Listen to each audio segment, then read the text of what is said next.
ترمذی کی روایت ہے، بنی اسرائیل میں ایک نوجوان تھا کفل، روزانہ نئی لڑکی اپنے کمرے میں لاتا تھا، شراب اور لڑکی اس کی زندگی تھی۔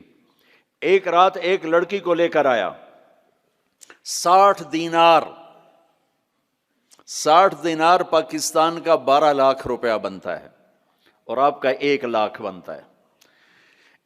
1 لاکھ رینڈ دے کر وہ ایک لڑکی کو لے کر آتا ہے۔ جب کمرہ بند کیا تو دیکھا وہ لڑکی رو رہی تھی، تو کفل کہتا ہے میں زبردستی تو نہیں لے کر آیا، ڈیل کر کے لایا ہوں۔ تو وہ روتے ہو روتے بولی، کفل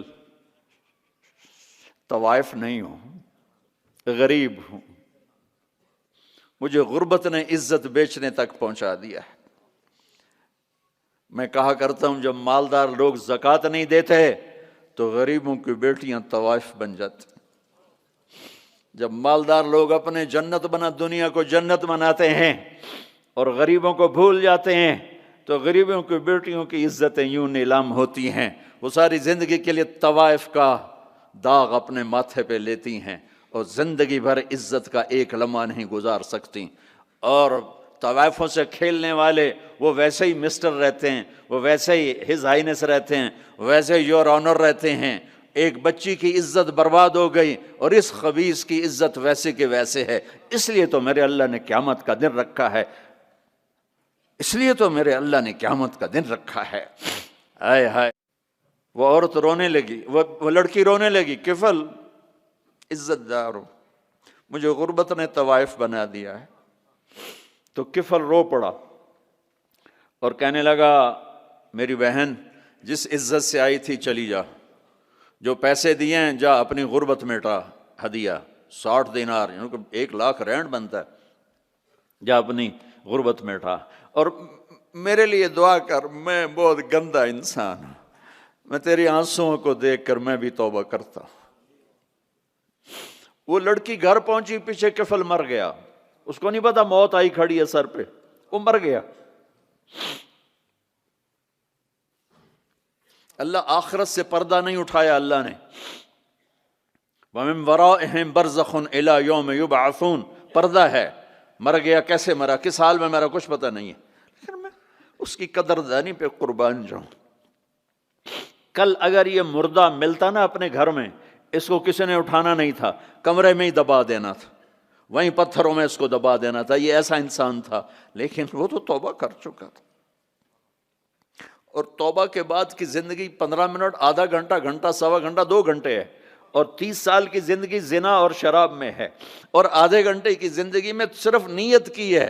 کل تک تو بھی سورج بھی نہیں دیکھا اور موت نے آ کے اٹھا لیا۔ صبح جب ہوئی تو لوگوں نے دیکھا کفل کے گیٹ پہ لکھا ہوا تھا ان اللہ قد غفر للکفل، لوگوں اللہ نے کفل کو معاف کر دیا۔ یہ کیوں لکھوایا؟ یہ کیوں لکھوایا؟ اس لیے لکھوایا کہ اب یہ ہمارا دوست ہے، آؤ اس کو عزت سے ہمارے پاس پہنچاؤ۔ یہ شرابی بھی تھا، یہ زانی بھی تھا، یہ سب کچھ تھا، تو اس سے بڑا قدردان کوئی ہے کہ نیکی کرنے کا ایک دن اس کے پاس نہیں۔ ابھی آج اس نے نیت کی ہے کہ آج کے بعد میں نیک بن کے زندگی گزاروں گا، اور موت نے مہلت نہیں دی، خالی نیت پر میرے اللہ نے کیا کر دیا، اتنا بڑا مین گیٹ پہ نورانی سطر سے لکھا ہوا تھا ان اللہ قد غفر للکفل، اللہ نے کفل کو معاف کر دیا، یعنی جاؤ اس کو عزت کے ساتھ لے کر آؤ اور میرے دربار میں پہنچاؤ، یہ اللہ ہے۔ میرے عزیزو، اللہ کے واسطے اپنے اللہ سے دوستی کر لو، اپنے اللہ کو اپنا بنا لو۔ اس کو اپنا بنانا دنیا کا سب سے آسان کام ہے کہ تم اس سے دوستی لگا کے ٹوٹ بھی جائے پھر توبہ کرو وہ پھر معاف کر دیتا ہے، پھر ٹوٹ جائے پھر توبہ کرو وہ پھر معاف کر دیتا ہے۔ یہ راڈ ہے، یہ 1 2 3 4 5 6 7 8 یہاں سے 7 8 جگہ سے ٹوٹ جائے، ہم اس کو ویلڈ کریں گے، ویلڈ کر کے پھر اس کو پینٹ کریں گے تو یہ سیدھا ہو جائے گا، لیکن وہ ہمیں پوائنٹ نظر آئے گا، یہ ٹوٹا ہوا ہے، یہ ٹوٹا ہوا ہے، یہ ٹوٹا ہوا ہے۔ ٹھیک ہے نا میری بات؟ ایک اب اللہ کی سنو، ان استقالنی عقلت لہ، میرا بندہ تو اپنی توبہ کا برتن توڑ کے لا، 1 دفعہ نہیں، 100 دفعہ نہیں، 1000 دفعہ نہیں، 1,00,000 دفعہ۔ جب ٹوٹے آیا، جب ٹوٹا آیا، جب ٹوٹا آیا، اب یہ 10,000ویں دفعہ یا 10,00,000ویں دفعہ توبہ کا برتن اس کے پلے کیا رہ گیا؟ ٹکڑے ٹکڑے نہیں، پرزے پرزے ہو گیا۔ میرا لگا تھا عقل تو لا، جب میں تجھے معاف کروں گا تو ایسا بنا دوں گا کہ جوڑ نظر ہی نہیں آئے گا۔ یہ ان کو بھی نہیں پتہ چل، جو یہاں بیٹھے ہوئے ہیں کرامن کاتبین، یہ بھی سمجھے گئے اس نے تو کوئی توبہ توڑی ہی نہیں، یہ تو ہے ہی سلامتی والی توبہ۔ یہ میرے آپ کے اللہ کا معاملہ ہے اپنے بندے کے ساتھ۔